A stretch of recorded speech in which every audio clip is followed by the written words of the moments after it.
अस्सलाम वालेकुम। आज हम बात करने जा रहे हैं उन मिसकंसेप्शंस के बारे में जो कार्ब्स यानी कार्बोहाइड्रेट के हवाले से आम इंसान में पाई जाती हैं। हर दूसरा बंदा कार्ब्स से डरता हुआ नज़र आ रहा है। क्या वाकई में कार्ब्स आपकी हेल्थ के लिए इतना ख़तरनाक है?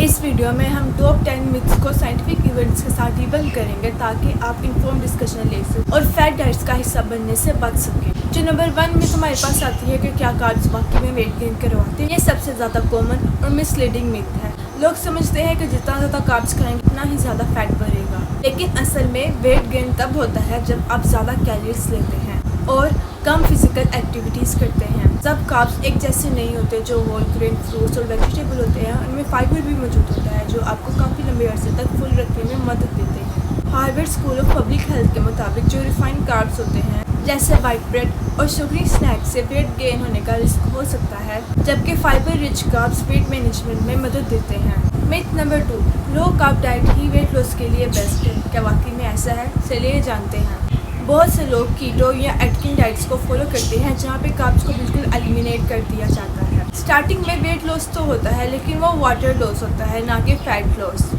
लॉन्ग टर्म में लो कार्ब्स डाइट सस्टेनेबल नहीं होते। इससे बहुत से लोग फटीग, कॉन्स्टिपेशन और मूड स्विंग्स का शिकार हो जाते हैं। नेशनल इंस्टीट्यूट ऑफ हेल्थ के मुताबिक लो कार्ब्स और लो फैट्स डाइट दोनों ही इफेक्टिव हो सकती है अगर कैलोरी इंटेक और क्वालिटी ऑफ फूड्स को कंट्रोल किया जाए। अब बात करते हैं मिथ नंबर 3, यानी कि जो कार्ब्स हैं वो डायबिटीज़ का सबब बनते हैं। क्या वाकई में ऐसा है? चलिए जानते हैं। डायबिटीज़ का ब्लेम हमेशा कार्ब्स को दिया जाता है, लेकिन असल कल्प्रिट रिफाइंड कार्ब्स और एडेड शुगर होते हैं, ना कि कम्प्लेक्स कार्ब्स। अगर आप होल कार्ब्स ले रहे होते हैं जैसे कि oats, brown rice, whole grain रोटी, तो वो आपके ब्लड शुगर लेवल को कंट्रोल करता है। अमेरिकन डायबिटीज़ एसोसिएशन के मुताबिक ग्लाइसेमिक इंडेक्स और लोड को समझना ज़रूरी है। होल कार्ब्स लो ग्लाइसेमिक इंडेक्स रखते हैं जो कि ब्लड शुगर को आहिस्ता आहिस्ता बढ़ाते हैं। मिथ नंबर 4, कार्ब्स ब्रेन को डैमेज करते हैं। क्या वाकई में ऐसा है? चलिए जानते हैं। ये मिथ भी काफ़ी कॉमन है।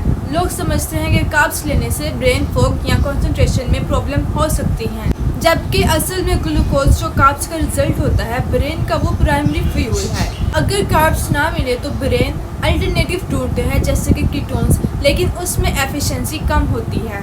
एक स्टडी के मुताबिक लो कार्ब्स डाइट को फॉलो करने वालों में मेमोरी और फोकस में नोटिसेबल डिक्लाइन पाया गया, और जब कार्ब्स को दोबारा डाइट में लाया गया तो इम्प्रूवमेंट देखी गई।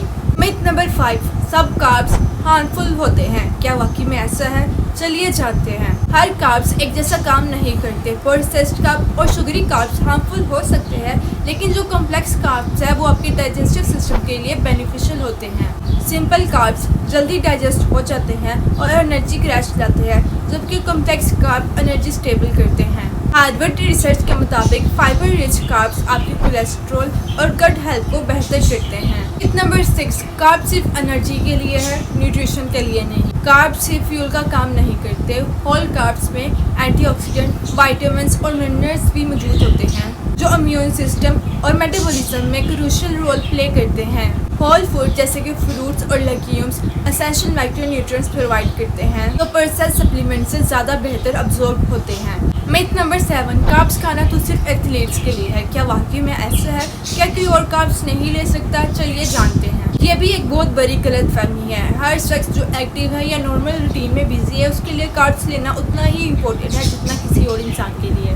कार्ब्स हर सेल के लिए ज़रूरी फ्यूल होता है। कार्ब्स के बगैर आपका रेड ब्लड सेल और नर्वस सिस्टम प्रॉपर काम नहीं करता, इसीलिए सब लोगों को मॉडरेट अमाउंट में कार्ब्स चाहिए होता है। अब हम मिथ नंबर 8 की बात करेंगे। कार्ब्स से ब्लोटिंग होती है। क्या वाकई में ऐसा है? चलिए जानते हैं। आमतौर पर लोग कहते हैं कि कार्ब्स लेने से उनका पेट फूल जाता है।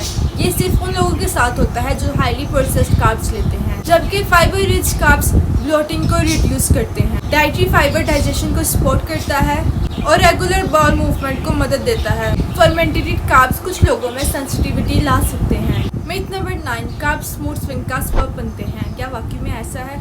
चलिए जानते हैं। कई लोग समझते हैं कि कार्ब्स लेने से इरिटेबिलिटी या मूड स्विंग्स होते हैं, मगर हकीकत में carbs serotonin a good feel hormone बनाने में मददगार साबित होते हैं। रिसर्च से पता चला है कि लोगों में लो कार्ब्स डाइट से डिप्रेशन और एंजाइटी के रिपोर्ट्स ज्यादा हैं, जबकि बैलेंस कार्ब्स लेने से मूड स्टेबिलिटी आती है। अब हमारे पास लास्ट मिथ है जो हम डिस्कस करेंगे इस वीडियो में। मिथ नंबर 10 वो ये है कि कार्ब्स लेने की बिल्कुल जरूरत नहीं होती है। क्या वाकई में हमें कार्ब की जरूरत नहीं होती? चलिए जानते हैं।